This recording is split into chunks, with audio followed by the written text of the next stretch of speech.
Imagine being trapped in complete darkness, unable to move, unable to scream, with the weight of 6 feet of earth pressing down above you. Now imagine that the world believes you're already dead. Your family has mourned you. Your obituary has been published. Your grave has been visited by crying relatives who left flowers on the soil that covers your living, breathing body. This isn't the plot of a horror movie.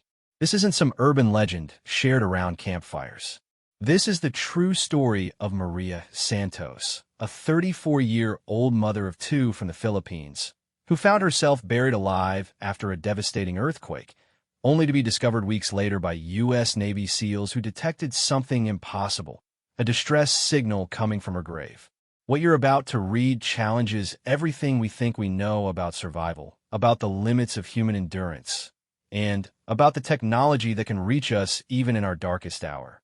This is a story that made international headlines, sparked investigations into emergency response protocols, and proved that sometimes miracles wear military uniforms and carry sophisticated detection equipment. The woman they buried was supposed to be dead. The woman they found was very much alive. And the story of what happened in between will leave you questioning how many other impossible survival stories might be happening right now, just beneath our feet. Maria Santos had always been an early riser. Every morning at 5:30, she would slip quietly out of bed, careful not to wake her husband Carlos or their two children, 8-year-old Elena and 5-year-old Miguel. The small concrete house in Barangay Salvation, a rural village in the mountains of Luzon, Philippines, would still be wrapped in the cool embrace of dawn as Maria made her way to the kitchen to prepare breakfast for her family. On the morning of March 15th, everything seemed perfectly normal. The roosters crowed their familiar symphony across the village. The early morning mist clung to the mountainsides like a delicate shawl, and Maria hummed softly to herself as she lit the small gas burner to heat water for coffee. She had no way of knowing that in exactly 4 hours and 23 minutes, her world would quite literally collapse around her. Maria worked as a seamstress in the village, operating a small sewing machine in the front room of their house. She specialized in traditional Filipino dresses and school uniforms, and her reputation for quality work had spread throughout the surrounding barangays. Customers would travel for miles to have Maria create their special occasion clothing, and the steady income from her sewing helped support Carlos's work as a construction laborer in the nearby town. Their life wasn't easy, but it was good. They had enough food on the table, their children were healthy and attending school regularly, and they had managed to save enough money to add a small extension to their house the previous year.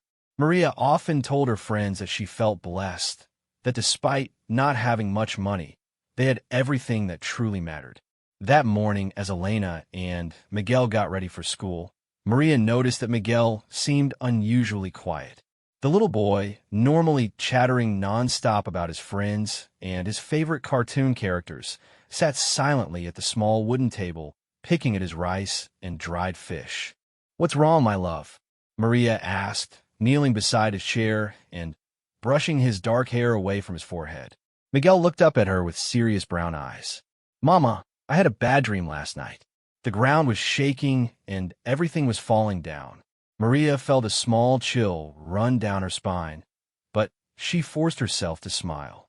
"It was just a dream, Miguel. Sometimes our minds create scary stories when we sleep, but they're not real." Elena, ever the protective older sister, reached over and patted Miguel's shoulder. "Don't worry, little brother.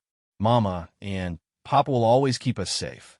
Carlos, rushing to finish his coffee before heading to work, barely looked up from his cup. "You watch too many movies on the neighbor's television," he said to Miguel with a laugh. "Fill your head with too much nonsense." If only they had known that sometimes children's dreams carry warnings that adults are too busy to hear. After the children left for school and Carlos departed for work, Maria settled into her daily routine. She had 3 school uniforms to finish for a customer in the next village, and she wanted to complete them before the afternoon heat made working over the sewing machine unbearable. The rhythmic whir of the machine and the familiar feel of fabric beneath her fingers always brought Maria a sense of peace and purpose. Around 9 in the morning, her neighbor Rosa stopped by for their usual morning chat. Rosa, a widow in her 60s, lived alone in the house next door and had become like a surrogate mother to Maria since her own parents had died in a bus accident 5 years earlier. "The earth feels restless lately," Rosa said, settling into the plastic chair beside Maria's sewing machine. It was an odd comment, but Rosa had always been prone to saying unusual things. The older woman claimed she could feel changes in the weather in her bones, and she often made predictions about the village's future that seemed to come from nowhere. "What do you mean, Tita Rosa?" Maria asked, using the respectful term for an older woman while continuing to guide fabric through her machine. "I don't know exactly," Rosa replied, her weathered hands folding and unfolding in her lap. "I wake up at night sometimes and feel like the ground is breathing, like something big is sleeping underneath us and might wake up soon." Maria paused her sewing and looked at her neighbor with concern. "Are you feeling all right? Maybe you should see the doctor in town." Rosa waved her hand dismissively. "I'm not sick, child. I just have feelings about things. My grandmother was the same way. She could always sense when the typhoons were coming, even when the sky was clear." They continued chatting about village gossip and Rosa's plans for her small garden, but Maria found herself thinking about her neighbor's strange words throughout the morning. First Miguel's nightmare about shaking ground, now Rosa's talk about restless earth. She tried to shake off the uneasy feeling that was beginning to settle in her chest. At exactly 9:47 in the morning, Maria was adjusting the tension on her sewing machine when she felt the first tremor. It was so slight that she initially thought she had imagined it, just a tiny vibration that seemed to come from somewhere deep beneath the house. She paused, her hands still on the machine, waiting to see if she would feel it again. For 10 seconds, everything was completely still. Then the world began to shake. It started gradually, like a large truck passing on a distant road, but within moments the gentle vibration had transformed into violent motion that sent Maria's spool of thread rolling across the floor. The hanging light fixture above her sewing machine began to swing wildly, and she could hear the dishes in the kitchen rattling against each other like chattering teeth. "Rosa," Maria called out, but when she looked toward the door, she realized her neighbor had left several minutes earlier. The shaking intensified, and Maria grabbed onto her sewing machine to steady herself. This wasn't like the small earthquakes that occasionally rattled the village. This was something powerful and angry, something that seemed determined to tear the earth apart. The concrete walls of her house began to crack, sending small pieces of plaster raining down on her head. Maria's first thought was of her children. Elena and Miguel would be in their classroom at the village school, a building that had been constructed 20 years ago and had never been properly inspected for earthquake safety. She needed to get to them, needed to make sure they were safe, but the violent shaking made it nearly impossible to stand. She tried to make it to the front door, but the floor seemed to be moving like the deck of a ship in rough seas. Books fell from shelves, her precious sewing machine toppled over, and the framed photograph of her wedding day crashed to the floor, the glass shattering into 1,000 pieces. Then she heard it, a sound like thunder, but deeper and more sustained. It was the sound of the mountain itself groaning under pressure, the sound of rocks shifting and earth moving in ways it was never meant to move. Through her front window, she could see the house across the street swaying back and forth like a tree in a storm. The earthquake seemed to go on forever, though later investigations would determine it lasted exactly 2 minutes and 38 seconds. To Maria, trapped in her violently shaking house, it felt like an eternity. She managed to crawl under the sturdy wooden table where her family ate their meals, remembering the earthquake safety lessons she had learned in school many years ago. As she huddled beneath the table, Maria could hear her neighbors screaming outside. She heard the crash of breaking glass and falling debris, the sound of car alarms, and dogs barking in terror. Most frightening of all, she heard the deep rumbling that seemed to be coming from the mountain behind their village, a sound that suggested something much worse than a simple earthquake was happening. When the shaking finally stopped, Maria remained under the table for several more minutes, afraid that the motion would begin again. Her heart was pounding so hard she could hear it in her ears, and her hands were shaking almost as violently as the ground had been moments before. Finally, she crawled out from her hiding place and tried to assess the damage. Her house was still standing, but barely. Huge cracks ran up and down the concrete walls like jagged lightning bolts, and she could see daylight peeking through gaps that hadn't existed 10 minutes earlier. Half of her roof tiles had fallen, leaving gaping holes that would let in rain during the next storm. But the house damage was the least of her concerns. She needed to find Elena, and Miguel needed to make sure they were safe. She needed to check on Rosa and her other neighbors. Most importantly, she needed to get outside and figure out what was happening to their village. Maria pushed open her front door, which now hung crooked on its hinges, and stepped outside into a scene that looked like something from a disaster movie. The street that had been smooth asphalt that morning was now cracked and buckled, with some sections pushed up several feet higher than others. The house across from hers had partially collapsed, and she could see furniture scattered in what used to be the front yard. But it was the view toward the mountain that made Maria's blood run cold. Where there had once been a lush green hillside, dotted with houses and small farms, she could now see a massive scar of brown earth and tumbled rocks. It looked like a giant had reached down and scooped away half the mountainside, leaving behind a raw wound that stretched for hundreds of meters. Landslide, she whispered to herself, finally understanding what that deep rumbling sound had been. The earthquake had triggered a landslide, and from what she could see, it had swept away everything in its path. Maria began running toward the village school, her heart hammering with panic. The school was located on the lower slopes of the mountain, right in the area where the landslide appeared to have occurred.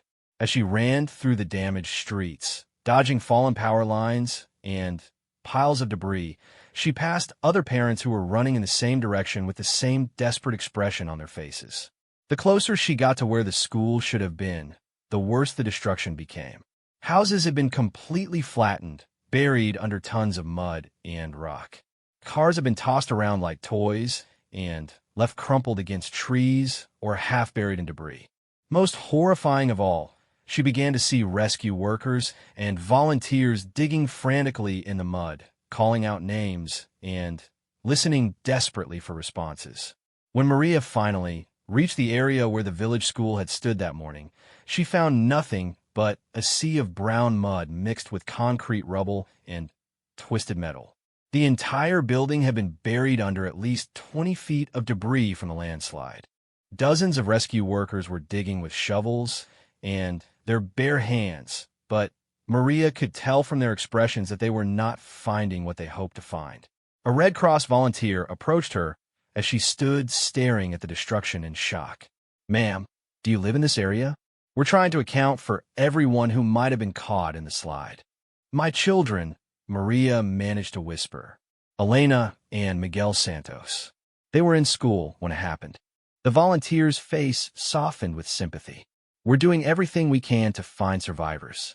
The international rescue teams should arrive within the next few hours with proper equipment. We haven't given up hope." But Maria could see in the woman's eyes that hope was fading quickly. Even if Elena and Miguel had somehow survived the initial impact of the landslide, they would have been buried under tons of mud and debris with no access to air. How long could anyone survive in those conditions? She spent the rest of that terrible day at the disaster site, along with dozens of other parents and family members. They watched as rescue workers brought out body after body, most of them so covered in mud that identification was impossible. Each time the workers called for silence so they could listen for sounds of life beneath the debris, Maria held her breath and prayed harder than she had ever prayed in her life. By evening, the death toll had reached 43 people, including 22 children from the school. Elena and Miguel were still missing, along with 8 other students and their teacher. The official rescue operation was suspended at nightfall, but many family members refused to leave. They set up small camps near the disaster site, hoping against hope that their loved ones might still be alive somewhere beneath the mud. Carlos had arrived at the scene shortly after noon, after hearing about the earthquake and landslide from his coworkers. Together, he and Maria sat on a piece of broken concrete and watched the rescue workers by lamplight, neither of them speaking much, but both refusing to give up. "They're strong children," Carlos finally said as the night grew cold. If anyone could survive something like this, it would be Elena and Miguel. Maria nodded, but she could barely speak past the lump in her throat. She kept thinking about Miguel's dream from that morning, about his quiet behavior at breakfast. Had he somehow sensed what was coming? Had she missed some sign that could have saved them? As the hours passed and no more survivors were found, Maria made a decision that would haunt her for the rest of her life. She decided to leave the disaster site and return to their damaged house to gather some supplies and try to get a few hours of rest. She told herself that she would be back at first light, that she needed to be strong for whatever the next day would bring. "I'll stay here," Carlos insisted. "Someone should be here in case they find anything." So Maria made her way back through the dark, damaged streets of her village, past houses that were partially collapsed and others that had been abandoned by families who were too afraid to sleep inside. The walk that usually took her 15 minutes now took nearly an hour, as she had to navigate around debris and find alternate routes where the streets had been completely blocked. When she finally reached her house, she was exhausted both physically and emotionally. She managed to find a battery-powered radio in the rubble of their living room, and she tuned it to the emergency broadcast station that was providing updates about the disaster. The news was not encouraging. The earthquake had measured 7.2 on the Richter scale, and the landslide had affected an area of more than 5 square kilometers. Rescue operations would continue, but officials were warning that the chances of finding additional survivors were becoming very slim. Maria made herself a simple meal of rice and canned fish, though she could barely taste anything. She tried to clean up some of the damage in the house, partly to keep herself busy and partly because she couldn't bear to sit still and think about Elena and Miguel buried somewhere under tons of mud and rock. Around midnight, as she was sweeping up broken dishes in the kitchen, Maria felt another tremor. This one was much smaller than the morning's earthquake, just a brief shaking that lasted maybe 10 seconds, but it was enough to send her diving under the kitchen table. Her nerves were completely shot, and every small sound or movement made her jump. That's when she heard it, a faint tapping sound coming from somewhere beneath the house. At first, Maria thought she was imagining it. Grief and exhaustion could play terrible tricks on the mind, and she had been hoping so desperately to hear signs of life that her brain might be creating sounds that weren't really there. But as she sat perfectly still beneath the table, holding her breath, she heard it again. Top, top, top. 3 distinct sounds, spaced about 2 seconds apart, coming from directly below where she was sitting. Maria's heart began to race. Could there be someone trapped beneath her house? During the earthquake, she had assumed that the damage was limited to cracks in the walls and fallen roof tiles, but what if the foundation had been damaged as well? What if someone had been caught when the ground shifted and was now trapped in some kind of underground space? She crawled out from under the table and pressed her ear to the floor. For a long moment, she heard nothing but the usual nighttime sounds of the village, distant voices of rescue workers, the occasional car engine, the barking of frightened dogs. Then, just as she was beginning to think she had imagined the whole thing, she heard it again. Top, top, top. Definitely coming from beneath the floor. Definitely deliberate, not random. Someone was down there, and they were trying to communicate. Maria grabbed a flashlight from the emergency supply she had gathered and rushed outside to examine the foundation of her house. The concrete blocks that supported the structure showed several new cracks, and in one area near the back corner, she could see that the ground had shifted dramatically. What had once been solid earth was now a depression filled with loose rocks and dirt. She shone her flashlight into the depression and called out, "Hello? Is someone down there? Can you hear me?" For a moment, there was silence. Then, Faintly, she heard a voice. It was so weak and muffled that she couldn't make out words, but it was definitely human. "I'm going to get help," Maria shouted into the hole. "Hold on. Don't give up." She ran back into the house and grabbed the battery-powered radio, switching it to the emergency frequency that rescue workers were using to coordinate their efforts. Her hands were shaking so badly that she could barely operate the device, but finally, she managed to get through to someone at the Disaster Command Center. "This is Maria Santos in Barangay Salvation," she said, speaking as clearly as she could despite her excitement. "I think there's someone trapped under my house.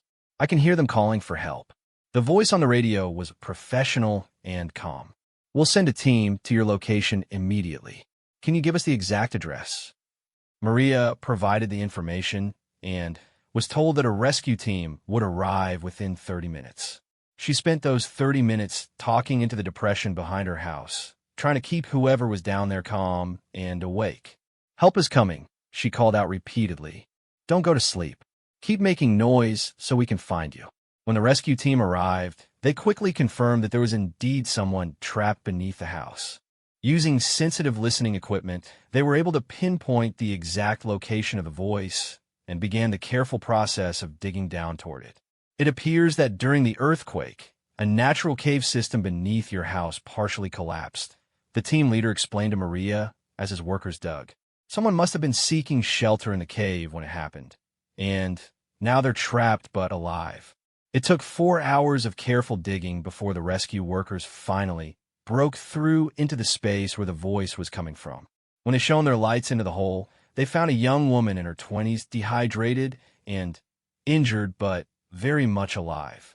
The woman's name was Carmen, and she lived in the house behind Maria's. During the earthquake, she had run outside and taken shelter beside Maria's house when she saw cracks appearing in her own walls. When the ground began to shift, she had fallen into what turned out to be a sinkhole that opened up during the earthquake. She had been trapped in a small cave about 8 feet underground for more than 15 hours. Carmen's rescue gave Maria the first spark of hope she had felt since the disaster began.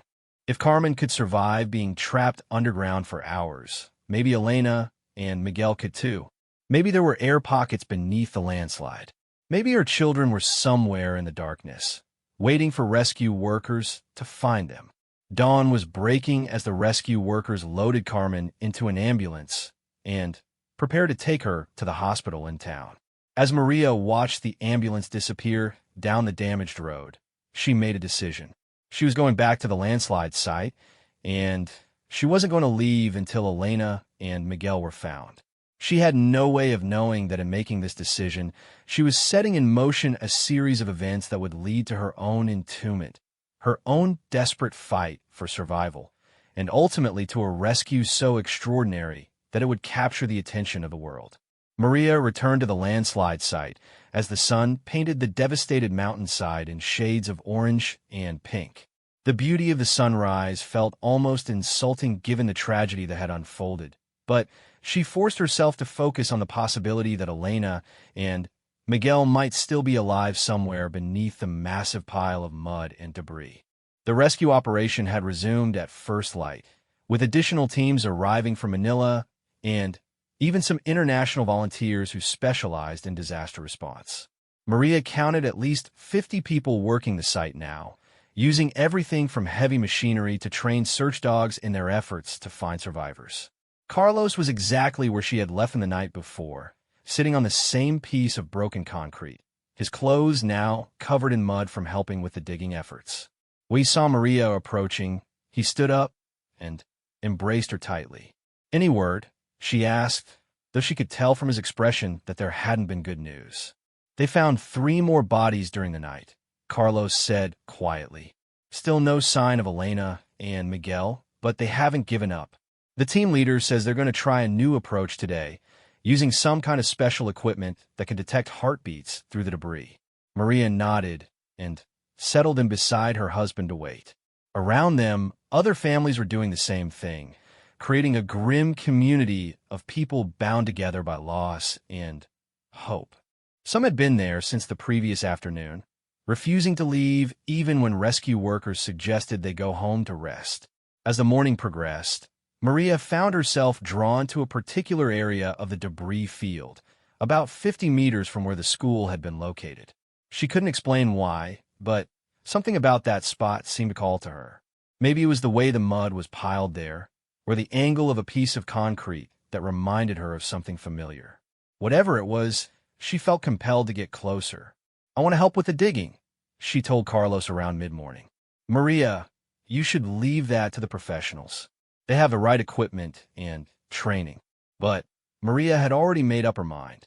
She approached the team leader, a weathered man in his 50s who introduced himself as Captain Rodriguez from the Philippine Army's Disaster Response Unit. "Ma'am, I appreciate your willingness to help," Captain Rodriguez said when Maria explained what she wanted to do. "But this kind of work is dangerous. The debris is unstable, and we can't risk having untrained volunteers getting hurt." "My children are under there," Maria replied firmly. "I'm not leaving until they're found. If I can't dig, then at least let me listen. I know their voices better than anyone." Captain Rodriguez studied her for a moment, then nodded. "All right, we can use all the help we can get with listening. But you follow my instructions exactly, and if I tell you to move away from an area, you move immediately." "Understood." "Understood." For the next several hours, Maria worked alongside the professional rescue workers, crawling into partially cleared spaces and pressing her ear against pieces of debris, listening for any sound that might indicate life below. It was heartbreaking work. Every few minutes, someone would call for absolute silence, and the entire site would go completely quiet as dozens of people strained to hear the faintest sign of a survivor. They found more bodies that day, but no one alive. By late afternoon, the official count of confirmed dead had reached 62, with another 38 people still missing. The missing list included Elena and Miguel, along with most of their classmates, and their teacher, Mrs. Delgado. As evening approached, Maria noticed increased activity among the rescue workers. They were gathering in small groups and speaking in low voices, occasionally glancing toward the families who were still maintaining their vigil at the site. She had a sinking feeling that some kind of decision was being made, and it wasn't going to be good news. Her suspicions were confirmed when Captain Rodriguez approached the group of waiting families just as the sun was setting behind the mountains. "I want to speak honestly with all of you," he began, his voice heavy with exhaustion and sadness. "We've been working this site for more than 30 hours now, and we haven't found a survivor in over 12 hours. The debris is becoming increasingly unstable, and we're reaching the point where continuing the operation puts our rescue workers at significant risk." A woman whose son was among the missing began to cry. "You can't give up. They might still be alive down there." "I understand how you feel," Captain Rodriguez replied gently. "But we have to face the reality of the situation. Even if someone survived the initial landslide, they would have been without air, water, and medical attention for more than a day now. The chances of finding anyone alive at this point are extremely small." "What are you saying?" demanded a man whose elderly mother had been visiting the school when the landslide occurred. "I'm saying that tomorrow morning, we're going to transition from a rescue operation to a recovery operation. We'll continue working to find the bodies of your loved ones so they can receive proper burial, but we're no longer expecting to find survivors." The announcement hit the gathered families like a physical blow.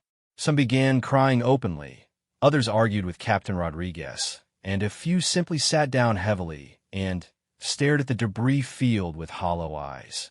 Maria felt like someone had reached in her chest and squeezed her heart until she couldn't breathe. "No," she said, standing up abruptly. "No, I won't accept that. Elena and Miguel are strong children. They're survivors. They're still alive down there, I know it." Captain Rodriguez looked at her with sympathy. "Mrs. Santos, I know this is difficult to hear, but we have to make decisions based on reality, not hope." "You don't understand," Maria insisted, her voice rising. "I can feel them. A mother knows when her children are in danger, and I can feel that they're still fighting. Give me one more day, just one more day of searching. Ma'am, even if I wanted to continue the rescue operation, I don't have the authority to override the decision that's been made. This comes from much higher up the chain of command.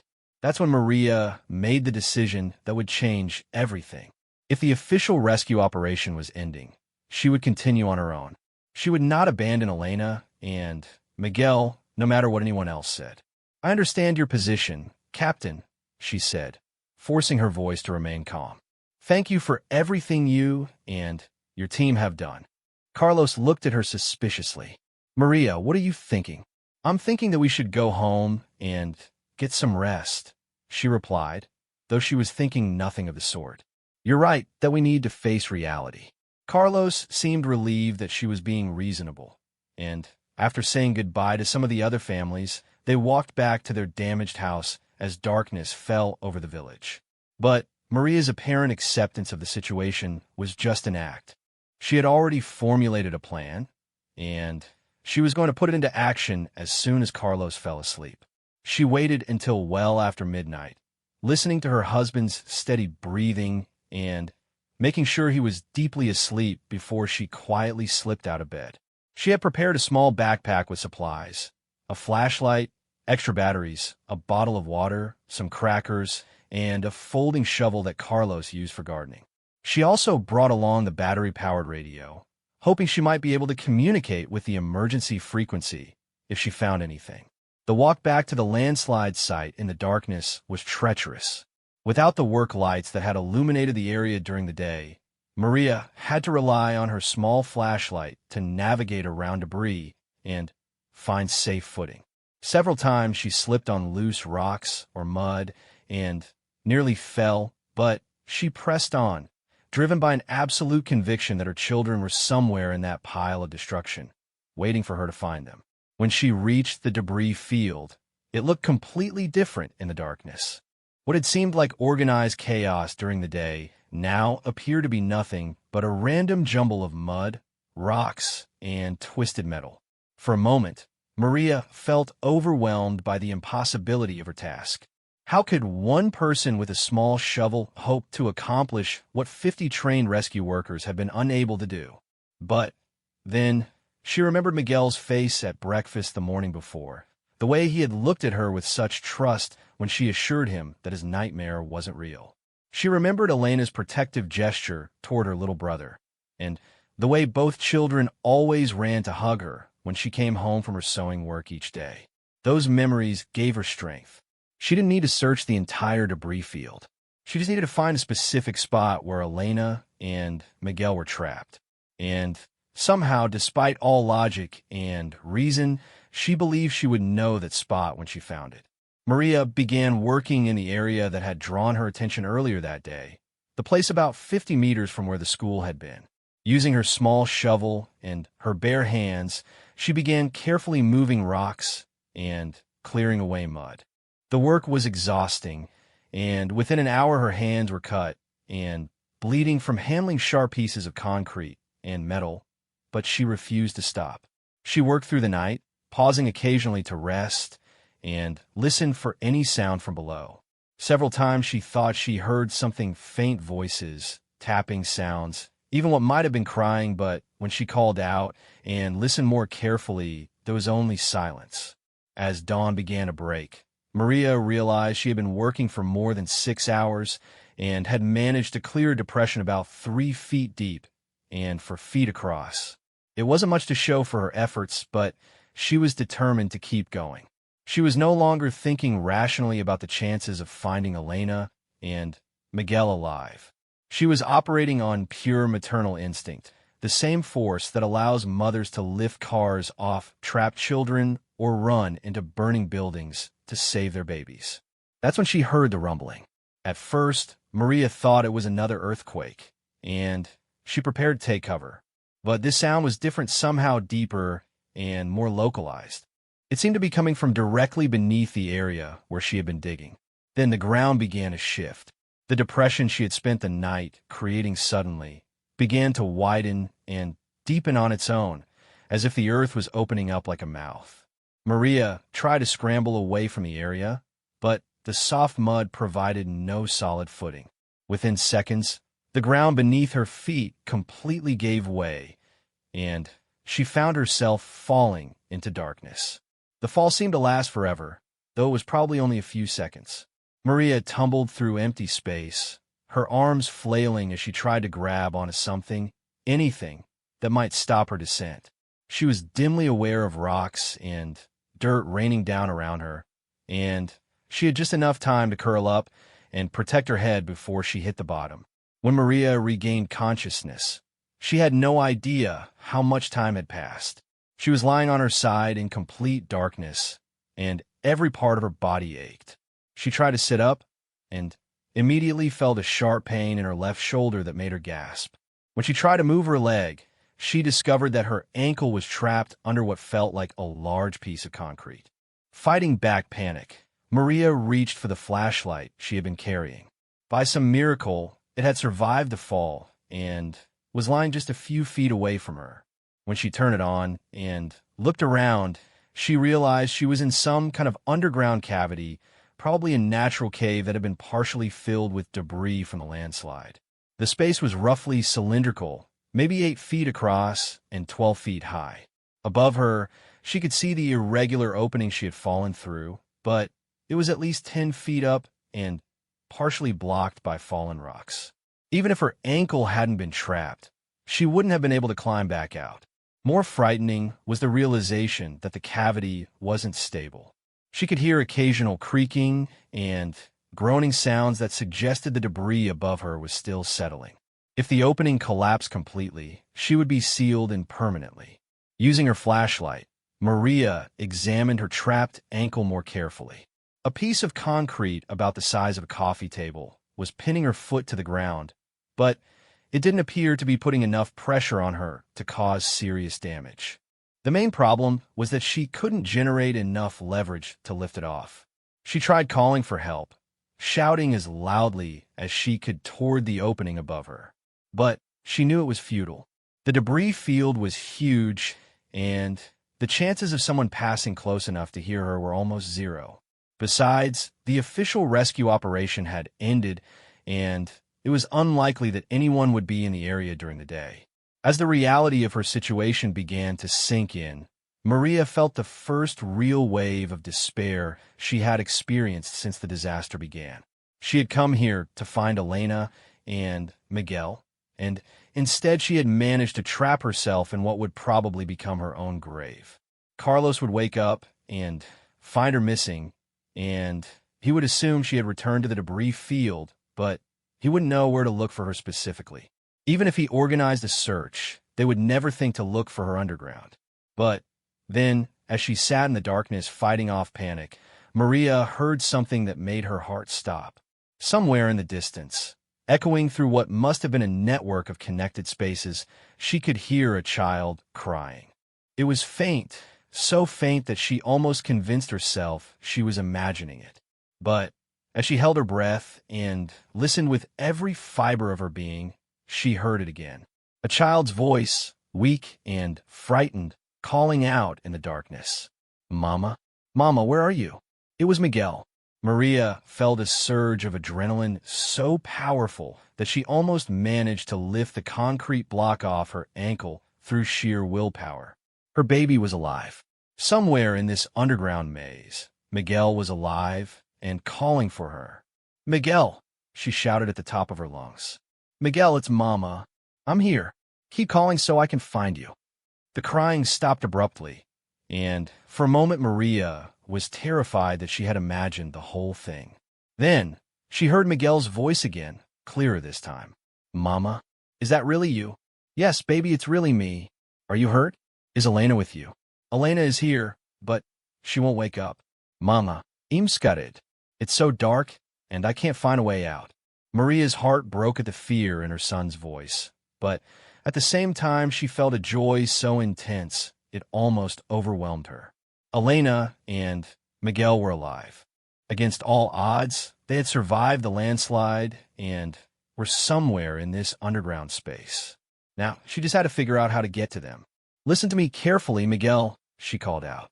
"I need you to keep talking so I can figure out where you are. Tell me about the place where you and Elena are hiding." "We're in a room made of rocks," Miguel replied. "There's some light coming from somewhere, but I can't see where. There's water dripping, and Elena has a cut on her head. Is Elena breathing? Yes, but she won't wake up when I shake her. Elena was unconscious, but alive. That was both good news and bad news. It meant she had probably suffered some kind of head injury during the landslide, but it also meant she hadn't been awake to experience the terror of being trapped underground. I'm going to find you, Maria promised. But first I need to get myself unstuck. You keep talking to me, okay? Tell me about anything you can see or hear. For the next hour, Miguel kept up a steady stream of chatter while Maria worked frantically to free her trapped ankle. She used her small shovel to dig around the edges of the concrete block, trying to create enough space to slide her foot out. The work was slow and painful, but gradually she began to make progress. During this time, Miguel told her about what had happened during the earthquake. He and Elena had been in their classroom when the shaking started. Their teacher, Mrs. Delgado, had told everyone to get under their desks, but before they could do that, the entire wall of the classroom had collapsed. Elena grabbed my hand, and we ran toward the back door, Miguel explained. But then there's a really loud noise, and everything started falling down. Elena pushed me into a little space between some rocks, and then something heavy fell on her head, and she went asleep. How long have you been down there, sweetheart? I don't know. A really long time. I was crying a lot, but then I remembered what Papa always says about being brave, so I tried to take care of Elena. Maria's eyes filled with tears as she pictured her 5-year-old son trying to be brave in such a terrifying situation. Miguel was naturally timid and usually ran to his parents when he was scared, but somehow he had found the strength to survive underground for more than a day while watching over his unconscious sister. Finally, after what felt like hours of digging, Maria managed to create enough space around the concrete block to pull her ankle free. The foot was swollen and painful, but she could put weight on it. More importantly, she was now mobile and could begin searching for a way to reach Elena and Miguel. Using her flashlight, she began to explore the space around her. She quickly discovered that the cavity she had fallen into was connected to a series of other spaces through narrow passages in the rock. Some of these passages were partially blocked by debris, while others seemed to lead deeper into what was apparently an extensive cave system beneath the mountainside. Miguel, I'm going to start moving toward you now, she called out. Keep talking so I can follow your voice. Othai, Mama. Elena is still sleeping, but she's breathing. I put my jacket under her head like you do when I have a fever. Maria felt another surge of pride and love for her brave little boy. Even the most frightening situation imaginable, he was trying to take care of his big sister. As she began to make her way through the narrow passages, Maria realized that Elena and Miguel had been incredibly lucky. The landslide must have carried them into this cave system, which had provided them with protection from being crushed and enough air to breathe. It was a 1 in a million chance, the kind of miracle that people would talk about for generations. But their luck was far from over. They were still trapped underground with no food, limited water from the dripping Miguel had mentioned, and no way for rescue workers to find them. Elena needed medical attention for her head injury, and all three of them were at risk if the cave system became unstable.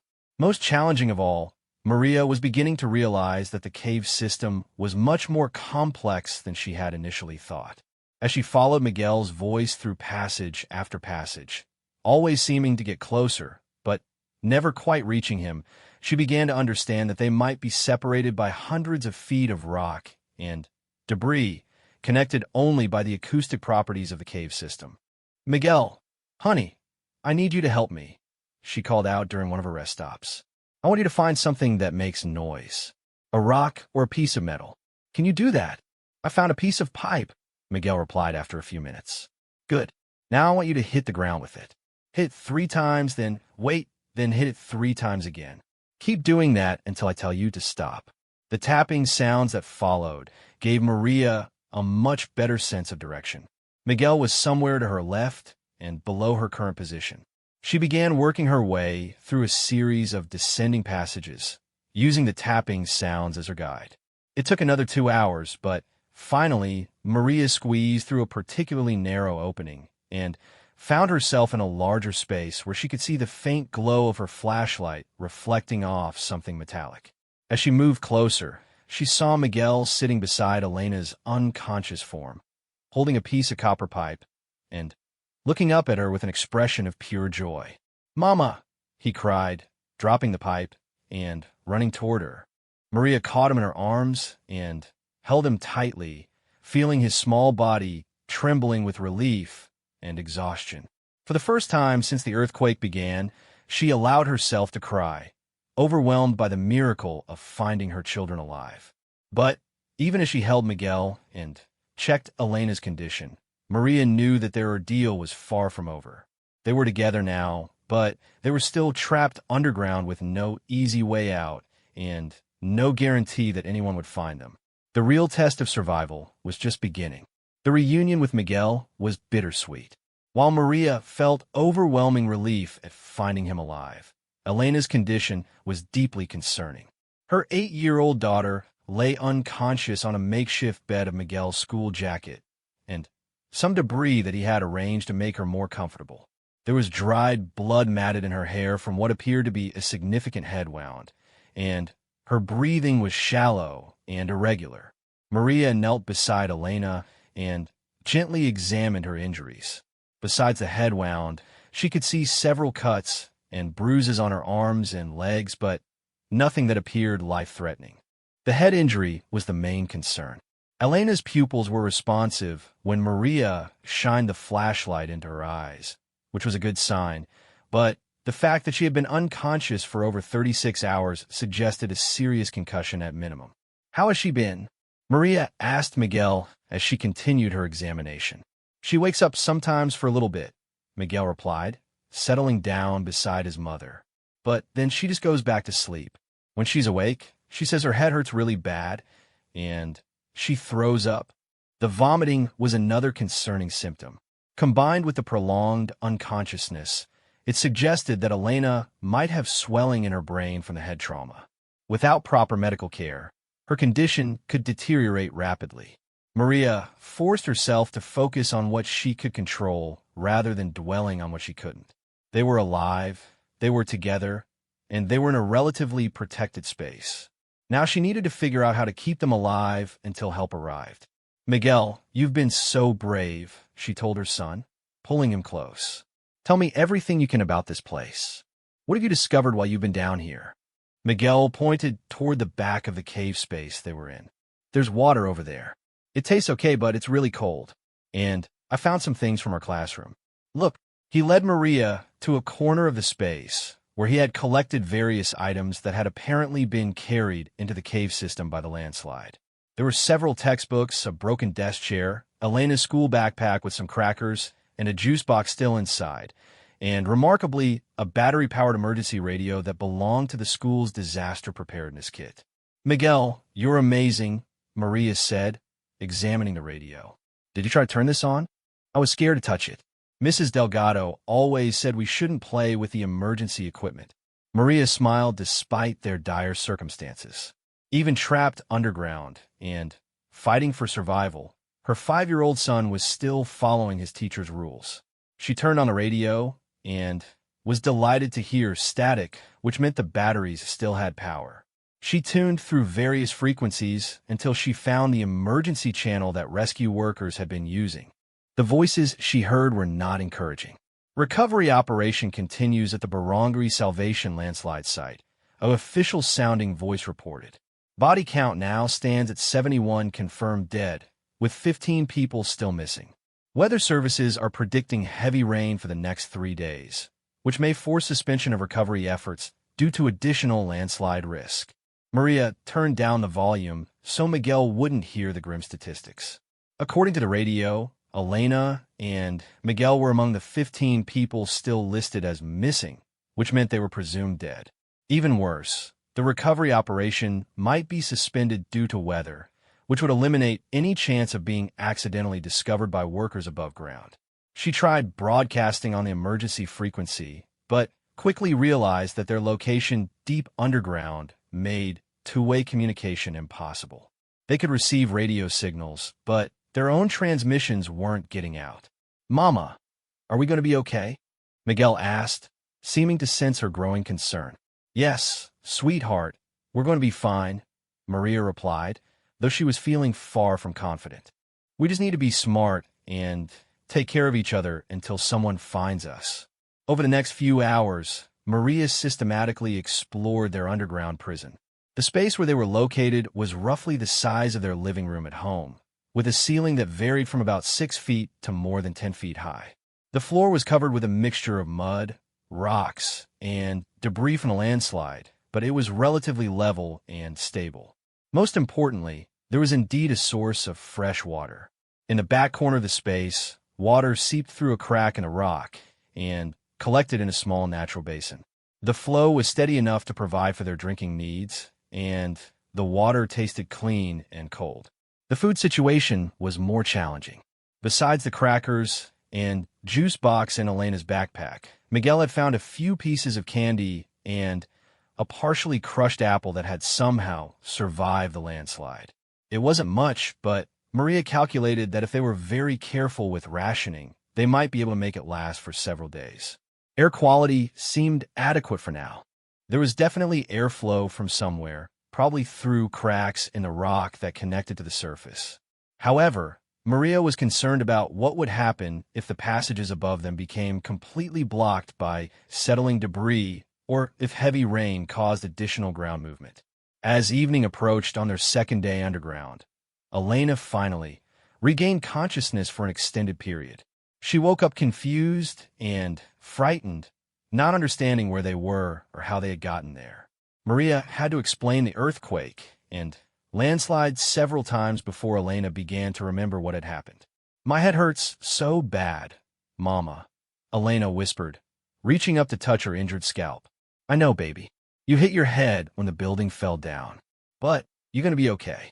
We're all going to be okay." Elena was weak and nauseous, but she was alert enough to understand their situation. When Maria explained that they were trapped underground and that rescue workers didn't know where to find them, Elena's eyes filled with tears. "Are we going to die down here?" she asked. "No," Maria said firmly. "We are not going to die. People are looking for us, and they're going to find us. We just have to be patient and take care of each other." "But what if they don't find us?" Maria pulled both her children close. "Then we'll find our own way out. Your mama didn't come all this way just to give up now." The next few days fell into a routine that was both comforting and terrifying in its regularity. Maria rationed their small food supply carefully, giving most of it to Elena and Miguel while eating as little as possible herself. They had plenty of water, which was crucial for survival, but the lack of food was beginning to affect all of them. Miguel, despite being the youngest, seemed to adapt to their situation better than anyone. He appointed himself as the family entertainer, telling jokes and stories to keep their spirits up. He also took charge of monitoring the radio, listening for any news about rescue operations or changes in the weather. Elena's condition gradually improved. The nausea and confusion faded after a few days, and although she still suffered from headaches and was easily exhausted, she was able to stay awake for longer periods and even help with small tasks like collecting water and organizing their supplies. Maria spent much of her time exploring the cave system, looking for alternative routes to the surface. She discovered that their main chamber connected to at least 6 other passages, some of which extended much farther into the mountain than she had initially realized. Unfortunately, every passage she explored either ended in solid rock, became too narrow to navigate, or led to areas that were completely filled with debris. On their 4th day underground, the heavy rains that had been predicted finally arrived. They could hear the water pounding against the mountainside far above them, and within hours, several new leaks appeared in their cave ceiling. While the additional water wasn't necessarily a problem, Maria was worried about what the rain might be doing to the stability of the debris above them. Her concerns proved to be justified. On the morning of their 5th day, they were awakened by a deep rumbling sound that seemed to come from all around them.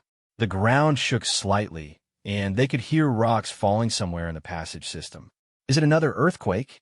Miguel asked, pressing close to his mother. "I think it's just the rain causing some of the debris to shift," Maria replied, trying to sound calmer than she felt. But over the next few hours, the sounds of shifting and falling rocks became more frequent. Twice, they heard loud crashes that seemed to come from the direction of the passage Maria had originally fallen through. By evening, she was pretty sure that their main route to the surface had become completely blocked. They were no longer just trapped underground. They were sealed in. That night, as Elena and Miguel slept fitfully on either side of her, Maria allowed herself to confront the reality of their situation for the first time since finding her children. Their food was almost gone. The cave system was becoming less stable as the rain continued.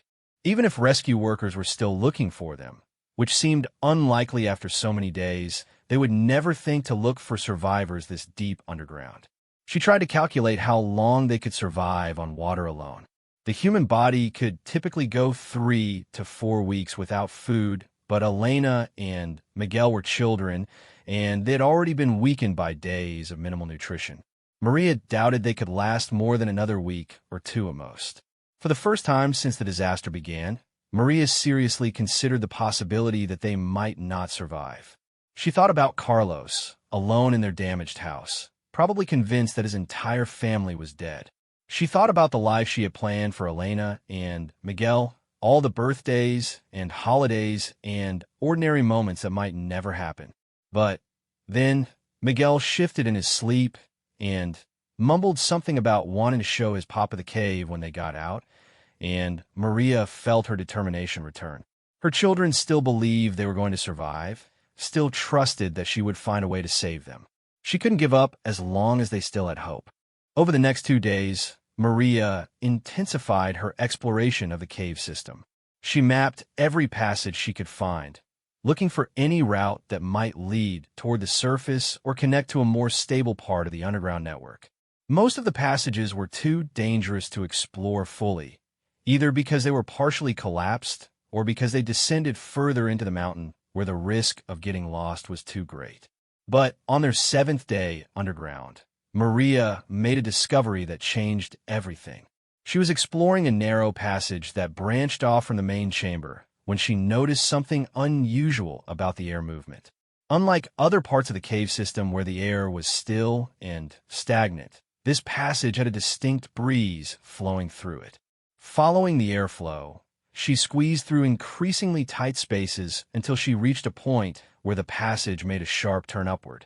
The upward passage was too narrow for her to climb, but when she shined her flashlight up into it, she could see something that made her heart race. A faint glimmer of light. Not electric light, but the gray light of an overcast day filtering down from somewhere far above. She had found a connection to the surface. The passage was maybe 18 inches wide and angled upward at about 45 degrees. An adult could never fit through it, but a small child might be able to make the climb. If Elena and Miguel could reach the surface through this route, they could guide rescue workers back to Maria's location. When she returned to the main chamber and explained her discovery, Elena and Miguel were both excited and frightened by the prospect. "How far up do you think it goes?" Elena asked. "I don't know," Maria admitted. "Maybe 50 feet, maybe more. But there's definitely light coming from the top, which means it connects to the outside. What if we get stuck?" Miguel asked. "Then we come back down and try something else," Maria replied. "But this might be our best chance to get help." They spent the rest of that day preparing for the attempt. Maria used her small shovel to widen the entrance to the passage as much as possible. She also prepared emergency supplies for the children, the last of their food, a small bottle of water, and Elena's whistle from her school backpack that could be used to signal for help if they reached the surface. Most importantly, she tried to prepare them psychologically for what would be a terrifying journey through a narrow, dark passage that might extend for hundreds of feet. "Remember, you're not just doing this to save yourselves," she told them. "You're doing it to save Mama too. I believe in both of you, and I know you can be brave enough to make this climb." Elena, despite still suffering from headaches and weakness from her injury, insisted that she should go first since she was older and stronger. Miguel wanted to go with her, but Maria convinced him that it would be safer if they went one at a time, with Elena testing the route first and then calling down to let them know if it was safe. If something happens, if the passage becomes too narrow or too dangerous, you come back immediately, Maria instructed. We'll figure out another way. I promise, Mama, Elena replied, trying to sound more confident than she obviously felt.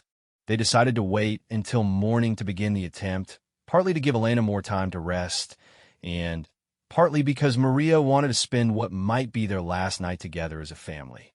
As they lay in the darkness, listening to the continued sound of rain above them, Maria told her children stories about when they were babies, about how proud she was of them, and about all the things they would do together when they got out of the cave.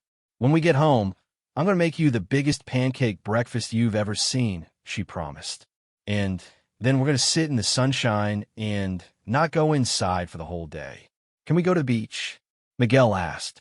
We can go anywhere you want, Maria replied. We could do anything you want. I just want us all to be together, Elena said quietly. We will be, Maria assured her. No matter what happens, we're always going to be together. The next morning dawned gray and rainy, but Maria could tell that the storm was beginning to weaken. The sound of rainfall above them was lighter than it had been for the past few days, and the rumbling of shifting debris had stopped completely during the night. After a small breakfast of their remaining crackers and water, Elena prepared for her climb. She tied the emergency whistle around her wrist and tucked the water bottle into her school uniform pocket. Maria helped her squeeze into the narrow passage entrance, making sure she could move freely and that nothing was likely to catch on the rocks as she climbed. Remember, if you can't continue, just come back down, Maria said. There's no shame in turning back if it's too dangerous. I can do this, Mama, Elena replied, though her voice was shaking slightly. I know you can, sweetheart. Miguel, and I'll be right here waiting for you. Elena began her climb, using her elbows and knees to push herself up through the narrow passage. Within minutes, they could hear her moving above them, occasionally calling down to let them know she was okay. The sounds of her progress gradually became fainter as she moved higher up the passage. For the next 2 hours, Maria and Miguel waited in anxious silence, straining to hear any sound from Elena. Occasionally they would call up to her, but most of the time they heard no response, either because she was too far away or because she was concentrating too hard on the difficult climb to answer. Then, just when Maria was beginning to worry that something had gone wrong, they heard Elena's voice echoing down the passage. Mama, Miguel, I can see the sky. I made it to the top. The joy and relief in her daughter's voice brought tears to Maria's eyes. Elena had done it. She had successfully climbed through hundreds of feet of narrow passage and reached the surface. Now, they just had to hope that she would be able to find help and guide rescuers back to their location. Can you see any people? Maria called up. Not yet, but I can hear vehicles in the distance. I'm going to blow the whistle. For the next several minutes, they could hear the faint sound of Elena's emergency whistle echoing down through the passage. She was following Maria's instructions to blow 3 short blasts, wait 10 seconds, then repeat the pattern. It was an international distress signal that any trained rescue worker would recognize. Then the whistle sound stopped, and they heard Elena calling down again. Someone's coming. I could see a truck with people in it. They're coming toward me. Maria felt a surge of hope so powerful it almost knocked her over. After more than a week trapped underground, rescue was finally at hand. Elena had done the impossible, climbing through a passage that would challenge an experienced spelunker, and she had successfully reached the surface and made contact with potential rescuers. Stay right where you are, Maria called up. Don't leave that spot until the rescue workers get there. I won't, Elena replied. I'm going to bring them back to get you and Miguel. Over the next hour, Maria and Miguel waited with growing excitement as they heard voices and activity from far above them. Elena was apparently communicating with the rescue workers, explaining how she had reached the surface and where Maria and Miguel were located.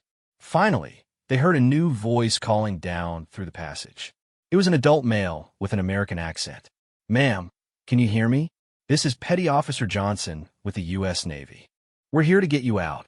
Maria's relief was so overwhelming that she could barely speak. Yes, we can hear you. We're both okay." "Outstanding. We're going to get you and your son out of there. Elena has been telling us about your situation, and she's been incredibly brave. You should be very proud of her." "I am," Maria managed to say through her tears. "I'm so proud of both of them." "Ma'am, I need you to listen carefully. We're going to lower some equipment down to you, including a harness system that we can use to pull you and your son up through the passage. It's going to take some time to set everything up, but we're not going anywhere until both of you are safe on the surface." As the afternoon progressed, the rescue workers lowered various pieces of equipment down through the narrow passage. The most important item was a specially designed rescue harness that was small enough to fit through the tight spaces, but strong enough to support an adult's weight during the climbing process. The rescue was complicated by the fact that Miguel was too small to climb up on his own, even with the harness system. The solution was for Maria to wear a special double harness that would allow her to carry Miguel during the climb while being pulled up by ropes operated by the rescue team above. "This is going to be tough," Petty Officer Johnson warned her through the passage. "The climb is about 300 feet, and some sections are barely wide enough for one person. But we've done this kind of rescue before, and we're going to get you both out safely." As evening approached, everything was finally ready for the rescue attempt. Maria strapped Miguel to her chest using the double harness system, checked and rechecked all the rope connections, and prepared herself for what would certainly be the most challenging physical ordeal of her life. "Are you ready, Miguel?" she asked her son. "I'm ready, Mama. Will Elena be there when we get to the top?" "She'll be the first person you see," Maria promised. "Ma'am, we're going to start pulling now," came the voice from above. "The most important thing is to stay calm and trust the equipment. We've got you." And with that, Maria began the long, difficult journey toward daylight, carrying her youngest child and trusting her life to the voices calling encouragement from somewhere far above in the world of light and air and freedom.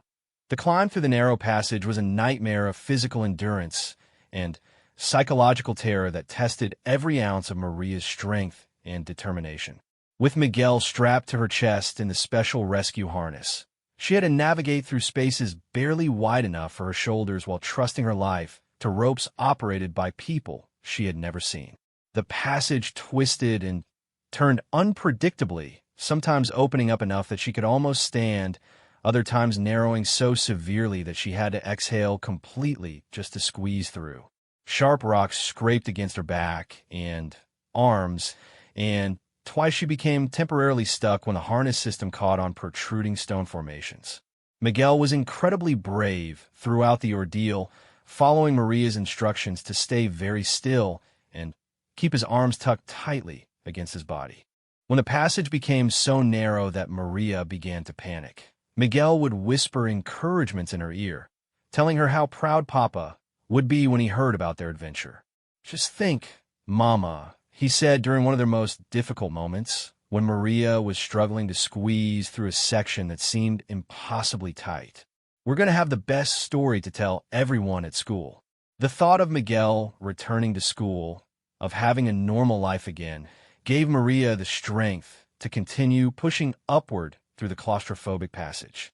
The rescue team above was remarkably professional and encouraging. Every few minutes, Petty Officer Johnson would call down to check on their progress and provide guidance about upcoming obstacles in the passage.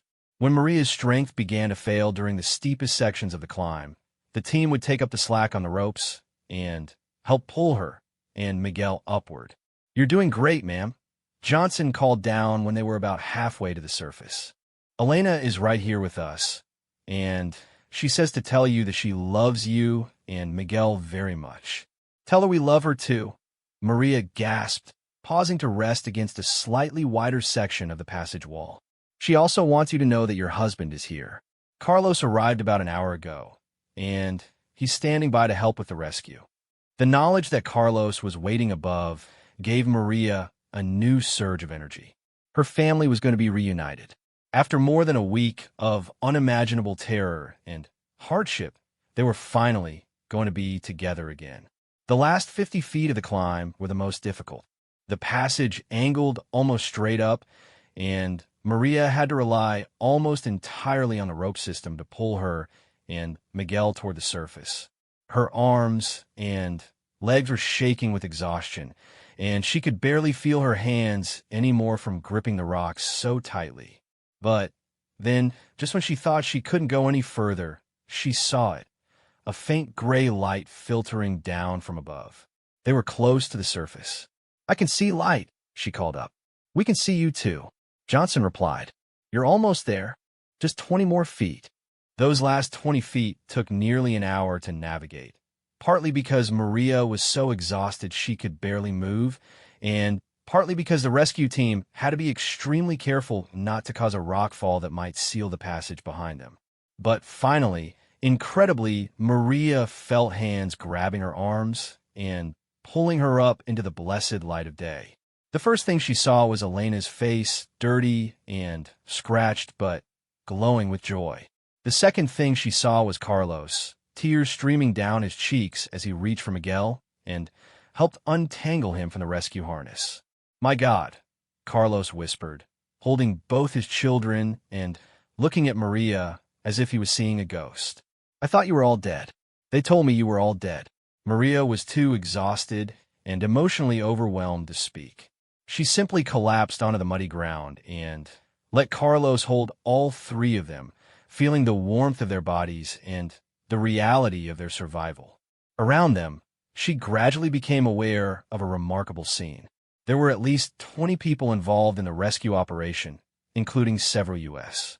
Navy personnel, Filipino emergency responders, and what appeared to be a television news crew.